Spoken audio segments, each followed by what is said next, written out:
Yeah, welcome to the Weege Show.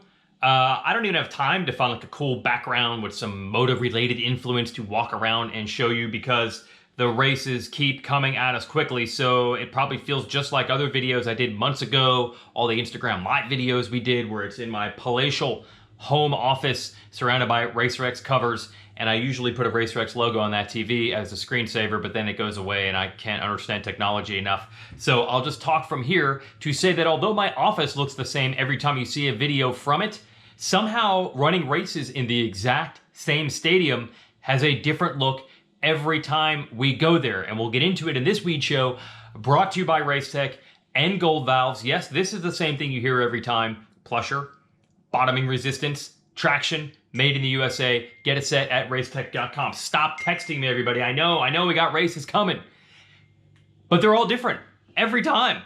Who would have predicted this unbelievable turnaround? Ken Roczen going from 3 terrible races out of it as far as the championship is concerned. I was wondering if maybe he was going to pull the plug on the whole thing. Maybe this would mean he doesn't race Lucas Oil Pro Motocross. No.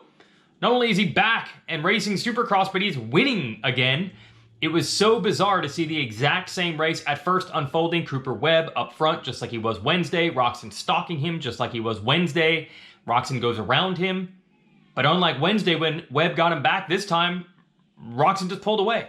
And I think there was a part of Cooper Webb who did say in the post-race press conference that he thought maybe Kenny would fade with some of his physical issues like he has in the last few races, but it wasn't happening this time. So then Webb tried to wick it back up and go after him, take what was about a 2 or 3 second gap down and challenge him. Couldn't make it happen. He did start getting a rhythm lane down late, but there was nothing he could do. Roczen was just too good on this night, and Webb had to say straight up he was a second place guy. I have to wonder if he was a little confused midway through the race, thinking, I'll just let Kenny try to run, and then I'll be back later. Was Roczen himself surprised? He did explain the shingle situation and said they actually saw it quickly. He got medicine immediately, and they kind of have the shingles thing under control. He's not experiencing a whole bunch of pain like a lot of people that have shingles usually do. But yes, his immune system is compromised, and there are days when he wakes up feeling super lethargic. So just because he got it dialed in on this race day doesn't guarantee he's going to have it dialed in on the next. I just cannot believe these 5 races in Salt Lake City, how different they've all looked. We've had dry races, we've had mud races, we've had day races, night races, we've had nights where Webb won, Tomac won, where Roczen was good, where Roczen was terrible, where Roczen has won. I'd say the only real constants are right behind them.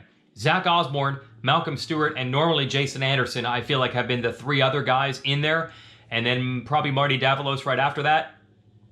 Osborne and Stewart lived up to it this time. They battled hard for 4th, and in the end, Osborne gets the nod. That's still a great ride for him. Another 5th for Stewart, which ties the career best that he set a week ago. So those guys are streaking. The bottom fell out of it, though, for Davalos, who crashed, I can't even count how many times, both while leading a heat and then a bunch of times in the main. And then Anderson had everything go wrong.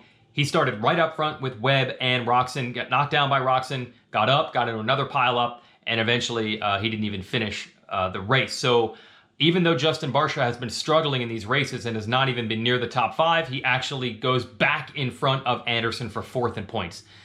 But nobody cares about 4th in points, right? We're talking about 1, 2, 3. Clearly, Tomac, Roczen, Webb have established themselves as the top guys, at least on the nights that Roczen is feeling good. Roczen wrestles 2nd place back from Webb in the championship. But more importantly, Roczen is back within 1 race of Tomac in the standings, which means this Wednesday night race coming up, yes, quickly, is pivotal. Tomac wins, he wraps up the title. Roczen wins, we have to go down to the finale. It'll be very interesting to see how Tomac plays it. I predicted Tomac would be going all out to try to wrap it up early. He said in the post-race press conference, it's hard to decide, actually, for him. He feels like if the start is there, he'll go for it. But he also knows he shouldn't risk it. It's definitely a tough situation. In this race, Tomac had a bad start. I think with a little help from Webb. Webb denied that he maybe got on the brakes, and he did bump his rear tire into Tomac's front tire in the first turn. He denied that that was on purpose. He said he didn't even know that happened. Tomac was able to recover from that bad start to get to 3rd, and when he got there, he wasn't that far behind Webb and Roczen and put in a brief charge. Then he got held up by some lappers, and then he said, you know what, 3rd is good enough tonight. So we're seeing a combination of charge, but also measured at times from Tomac. How will he play it if the title is staring him in the face on Wednesday night? You know, if it's second place for him and Roczen's, let's say Tomac gets to within 2 seconds of Roczen, and that pass and those points could literally allow him to wrap up the title. How will he play it? I don't know. I don't know what to expect. Every one of these Salt Lake City races looks different.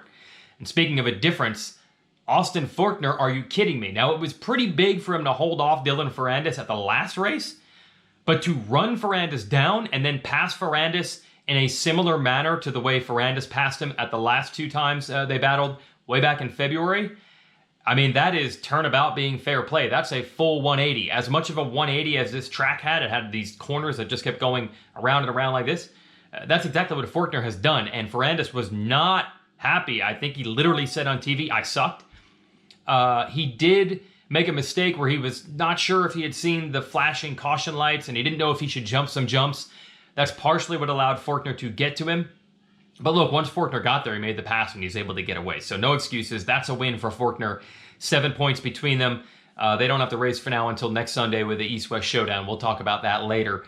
Forget about the points. It's just huge for Forkner to have won these 2 races and really establish, I feel like, a higher level than he was when we were racing in February. Winner title or not, it's certainly good for the mental game, and physically the guy is dialed in as well, so that's big.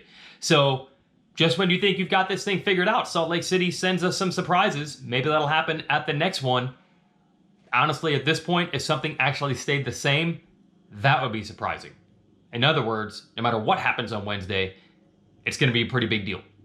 All right, thanks for watching the Weege Show. Now I got to get back to my computer and all this stuff that we're trying to track because we've only got 2 more days before more racing in Monster Energy Supercross.